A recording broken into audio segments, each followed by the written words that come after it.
Hey, what is up? Welcome to this episode of the Wantrepreneur to Entrepreneur podcast. As always, I'm your host, Brian Lofermento. In today's episode, we are joined by an incredible guest, someone who has so much knowledge, wisdom, and experience when it comes to elevating your game and acting and behaving and performing as an executive, a top performing executive and a leader. Her name is Michelle DeStefano. She is the CEO and founder of Soar Career Coaching. She has a very diverse background, from nursing roles to the high impact position of chief nursing officer. Those have provided her with a wealth of insights and practical expertise, which she now leverages to guide other nursing leaders in their pursuit of excellence. As an executive coach for healthcare leaders, Michelle specializes in transforming competent nursing leaders into high performing executives. She utilizes her extensive background in clinical operations, strategic planning, and performance improvement to deliver tailored coaching strategies.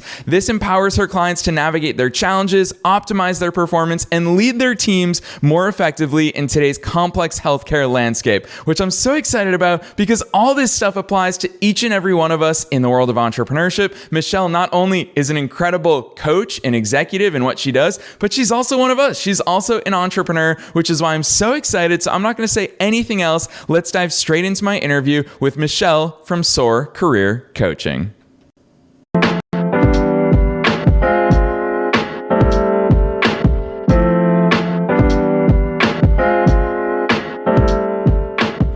All right, Michelle, I'm so excited that you're here today. There's so much that we get to dive into, but welcome to the Wantrepreneur to Entrepreneur podcast. Thank you so much, Brian, for that great introduction.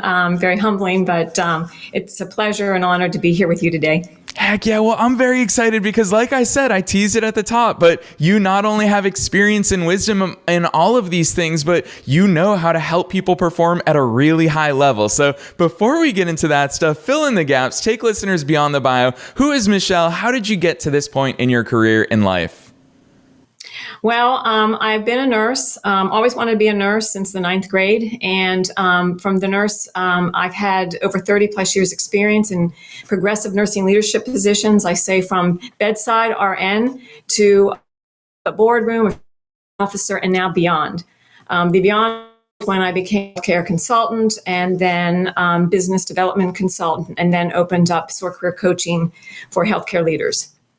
Yeah, I love that overview, especially because healthcare is such a fascinating world. It's moving fast. It's always changing. There are intense pressures. There's so much that goes on within the world of healthcare. So I actually believe that you, someone who is uniquely positioned, understanding the practicing side of it as a nurse, but also the business side of it, you understand how to merge the two of them. When we talk about high performance, what does that even mean to you? Because we always think about healthcare, it's just, I have to be my best with the patients, bedside manners, but there's so much more that goes into that, especially at the levels you've reached when we start talking about the executive side of the world. Well, high performance for me, it's really about high reliability. But before you can even get to move your organization, and we have a lot of metrics that are upon us, we have a lot of quality indicators, plus staff engagement. And, recruitment retention is a big thing, particularly after the pandemic. It's even more critical to have these skills. High performance first for me is to know thyself, to grow thyself. And in that, my first stage was when I work with all my clients is really have them be able to understand their skill set, their talents, but what they're great at, but also what do they like doing and what are the things that they don't like doing. And that's really where I help them navigate so that they can grow with resilience. Because we have a lot of skill sets, but we're all unique individuals. And once we get into exactly knowing ourselves to grow thyself, then I can work with the clients on value proposition and how they share their knowledge and wow their current organization, or if they choose to in a career pivot, how they're going to wow the next organization. Michelle, already dropping knowledge bombs on us in just the first few minutes. To know thyself, to grow thyself. I love that concept. And obviously there's two sides of that coin. And I would imagine neither side can exist without the other. Walk us through that path, because it's such a simple piece of advice on its surface, but gosh, is there a lot of inner work that goes into it? What does that process look like to you? Well, the process looks like when I first do a discovery call with anyone that is choosing to work with me, I do have them opt into doing an assessment of their choice. And I have been using the Clifton Strength Finders because that really does come up with your top 10 strengths. You can actually get a top 34. But if you do the longer version, it'll give you more of your skills. The further down you go from 10 up until, up to 34, of course, the ones on the bottom are the ones that you're not as strong in. And I then provide an executive summary for my clients. And so we then look at the key words and phrases. So if you're one that is definitely a strategist, if you definitely are in a career pivot or you want some kind of advancement, you really have to look at executive level positions or those positions that are going to get you to really planning strategy. If you want a career pivot and you're definitely looking at something that is different than being an executive, and some want to maybe go into entrepreneurship, but some might want to just do something else in their career because of either burnout or, it's time that they're not ready to retire, but they want something else. I try to work with them on those key skills that they're not going to be bored if they go into a job that is really not exemplifying their assets and their skills. So we do a lot of conversations about this. And then from there, we take keywords and phrases. And if my clients then need to optimize a resume, I make sure that those keywords and phrases from the assessment tool are there.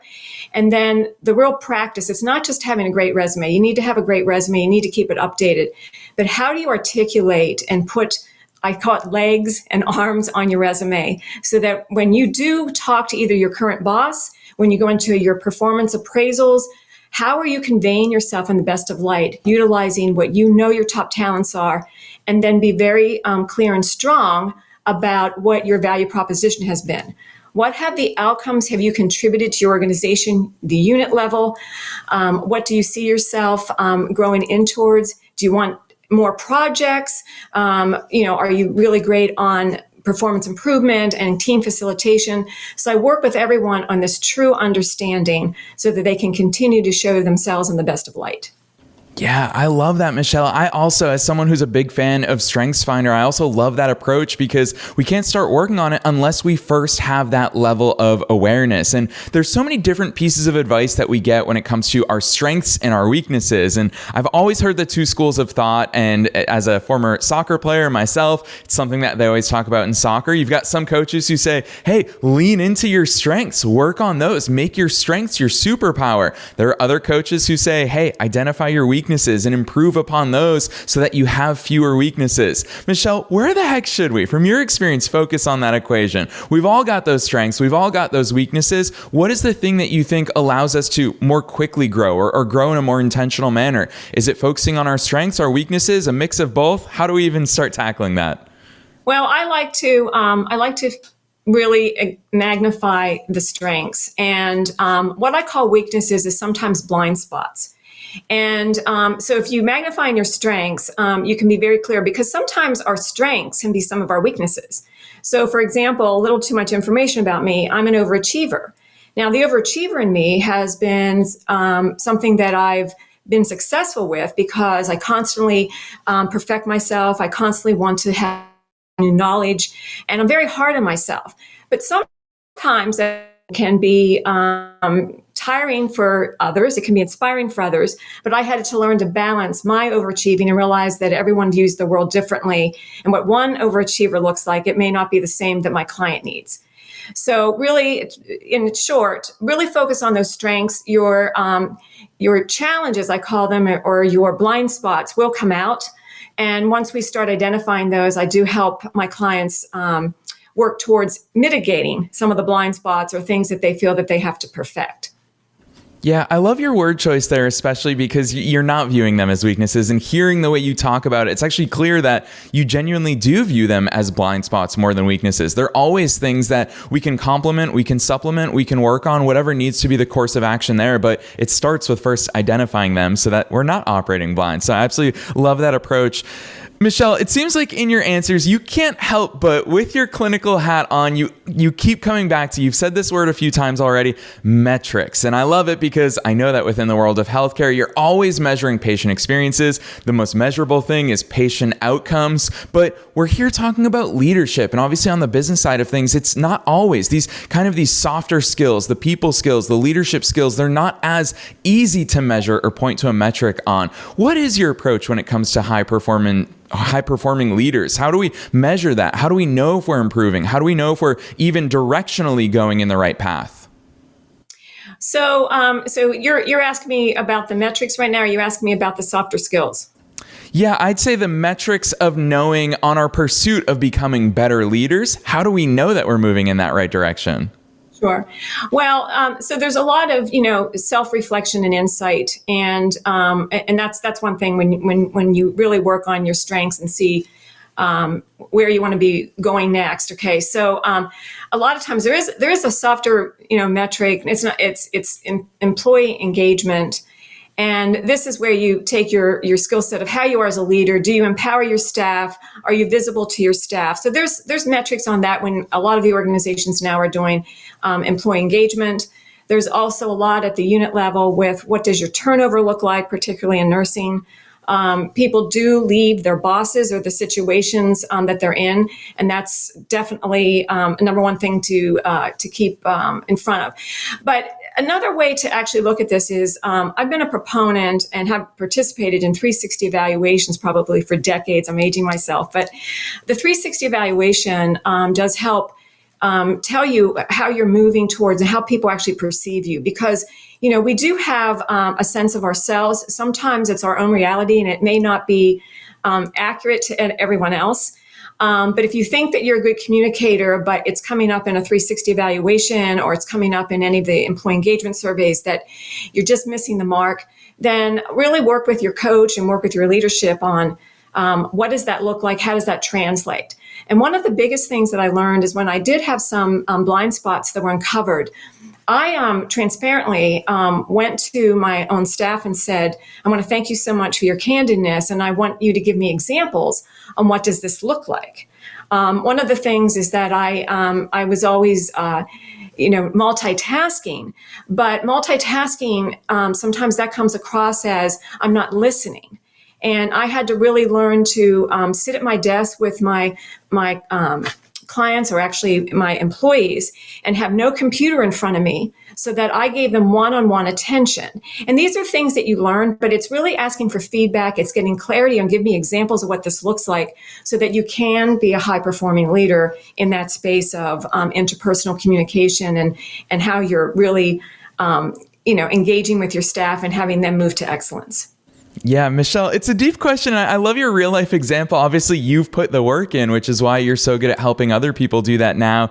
But it sounds so scary. And I've seen from clients of mine in the past who they're CEOs of 7, 8, 9-figure businesses. And you're right, 360 assessments are a key part between their employees, sometimes with their clients even. It's fascinating to see that. A lot of people, I'd argue, actually, though, you're right, it is kind of a lost art. Why? Because it's a terrifying activity to do, not only as a business leader, but as a person. Talk to us more about that, because I think it's powerful and it's often forgotten about. Who the heck do we ask these questions to? What type of questions do we ask in a 360 assessment? Walk us through that. Well, in a 360, it's a lot of these are organizational based. So I know that I got, there was a lot of questions about visibility. There was questions about communication. There was questions about does your leader, it's like caring questions. Does your leader care? Do they sit and talk to you at certain times? Are they there for you? Okay, so there's an array of 360 evaluations. But whatever that metric is, I always was used to a system where I got like a 4.5 out of a 5, and it had like all the different types of behaviors and things that they were looking at. And then from there, I did take it to heart. I had analysis. Now, to talk about the scary side, that was one thing to get a report like that. you really have to be transparent, and you have to want to grow to be ordered to get to the next phase of actually going to your staff when you do see some common themes and blind spots. And I sound very calm right now, but there was a time when, there were some things that weren't going 100% with certain units. We were norming, storming, and forming. And by going to them and asking examples, I asked them to be transparent. I had a facilitator in the room. And another example is also if you have an executive coach, to have them actually do the interviews if you're a little bit trepid about being in front of people, particularly if it's a volatile situation.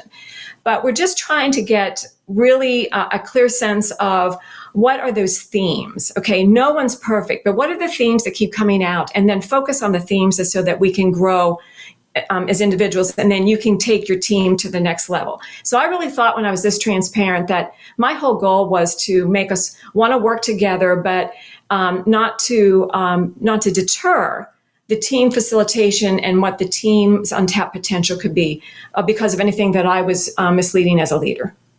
Yeah, I love that. And it does give us that tangible example. Michelle, I'll tell you this, listeners love these real life examples, and you are coming with so many of them here today, which makes me so happy. But I also know that in the course of your work, obviously we're talking about about leadership training and skills here, but a lot of your work also focuses on career, and you help people get ahead in their career, which part of what happens in any career, whether it's business, whether you have a 9 to 5, is that we see other people get ahead before us, whether it's a promotion, whether it's people landing clients ahead of us.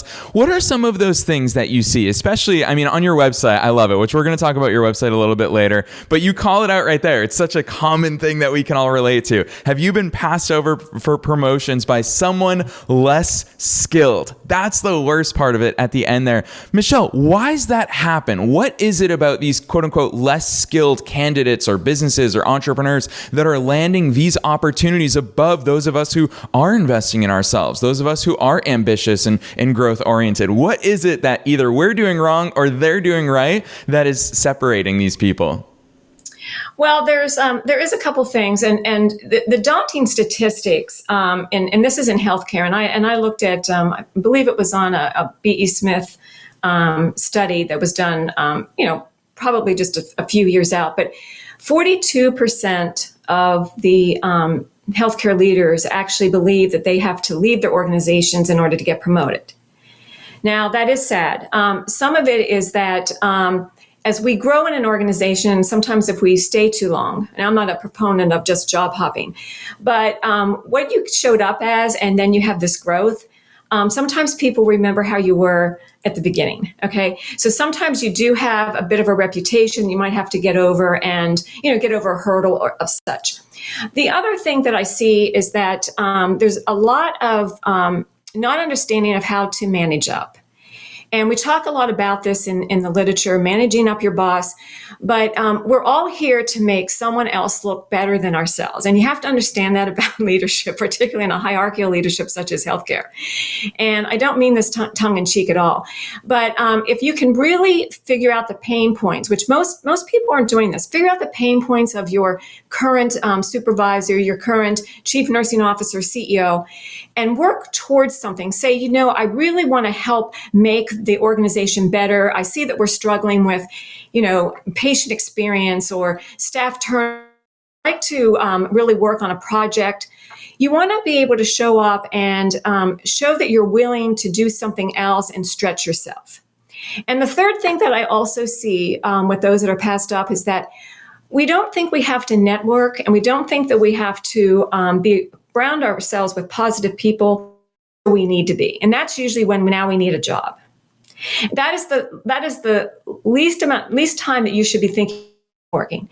So I always tell my clients, who do you want to emulate in your organization?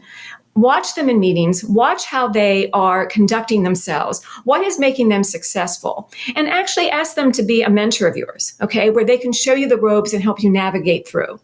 So those are the three things that I currently really see right now with those that are coming to me saying, I haven't gotten promoted or I've been passed up.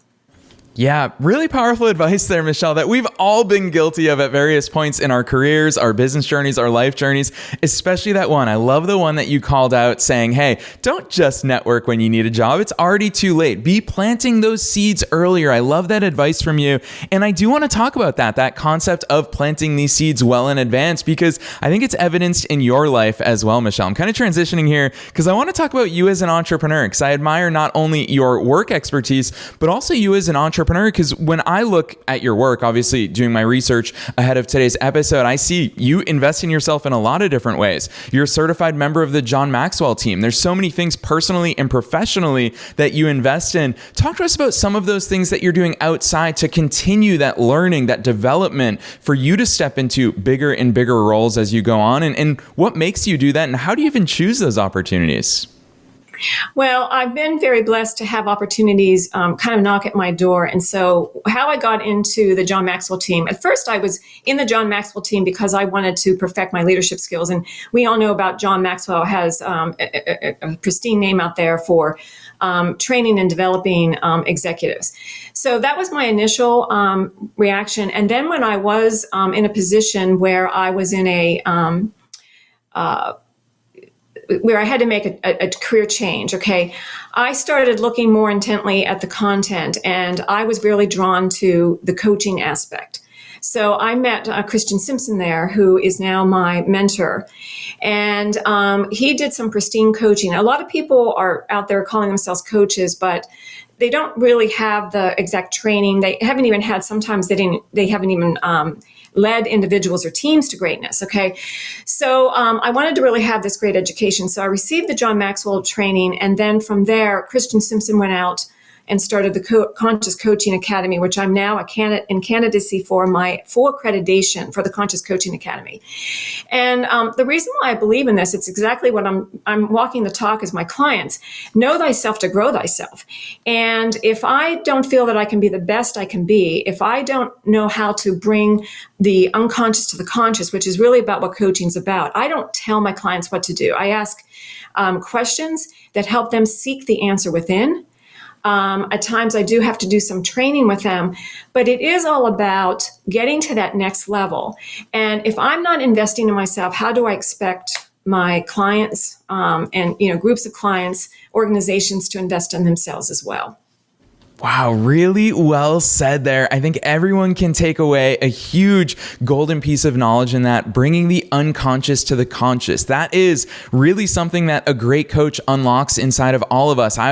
Another way that I simply say it is, you can't read the label from inside the jar. And it's those things that it's easy for someone else who's had that experience, who's had that training in some cases, to look at it and say, hey, this is, again, coming back, Michelle, it just feels like it's so appropriate what you said earlier. This is a blind spot. This is something that you yourself cannot see. Let us help you unlock this because it's already inside of you. So I love that advice, which leads me to, Michelle, I can't let you go today without asking you this, because I've seen it in so many aspects of your work, is that you use the word find your voice, use your voice. When you talk about leadership, when you talk about career advancement, it's something that, especially, I know you work with a lot of professional women in particular, and one thing you encourage them to do is find your voice, use your voice. Talk to us about why the voice is so important. What are people not doing when it comes to using their voice, and what's something that you'd like to see shift? Sure. Well, the finding your voice, it really, you have to think about this, and it's not being out there being obnoxious and making noise. It's having the appropriate noise. And the clients that have come to me, whether they seem to be in part of a career transition, a restructuring, or what I call an involuntary separation of tenure. They didn't plan for it, involuntary. They have found themselves to really doubt themselves, okay? And usually these situations that you're in are really about a business idea or a business plan that has to happen if we're going in a different direction, if you're being restructured. But this has been really devastating for a lot of my clients, particularly when I'm working with the career pivots or those that want definitely to seek other types of employment and other opportunities. So the first and foremost, once again, is building up and empowering them. And back to the original work that I do, my first phase of Soar is the scan phase, which is scanning yourself, that know thyself to grow thyself. But the more you know yourself, you can be more articulate about your value proposition. Even though something didn't work out, if you know your metrics, if you know that you brought in $1 million deal, if you know you brought in more clients, and what's the percentage? If you know that you've had the best tenure in your company, and this is why. That's that finding the voice where, regardless of the challenges and the setbacks, that you still are staying mentally charged positively, that even though these things have happened, you still have a contribution. So when my clients say to me, you gave me my voice back, that is really what they're saying, that they have gone through this process and now they've gotten their confidence back. And they've gone into opportunities that they never thought possible. They've had their untapped potential, but they've said to me they feel empowered and that they've got their voice.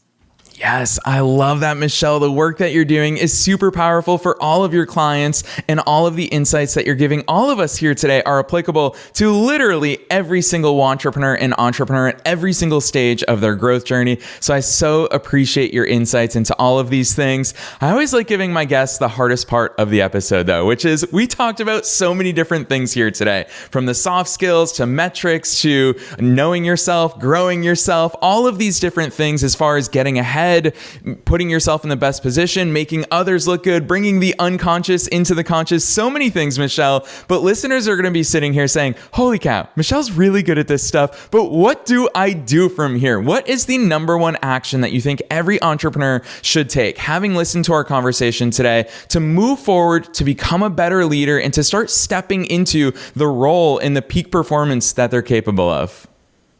So are you talking about entrepreneur life, or are you talking about being in the leadership role? I'd say within the leadership role, but also you as an entrepreneur, I think you have unique insights. If there's something that you see is different or something that you see overlaps the two, I'd love to hear that right now. Okay. So the one thing I can answer both ways. For entrepreneurship, the first thing and foremost is you got to understand your clients and their pain points. And you have to feel their pain. Now, I lived a lot of this. I'm up to chief nursing officer and then beyond. And so I actually, before I became into my business and got my first clients, I interviewed CNOs, I interviewed healthcare leaders, and said, what are the top 3 things right now that you want to fix? What are the challenges?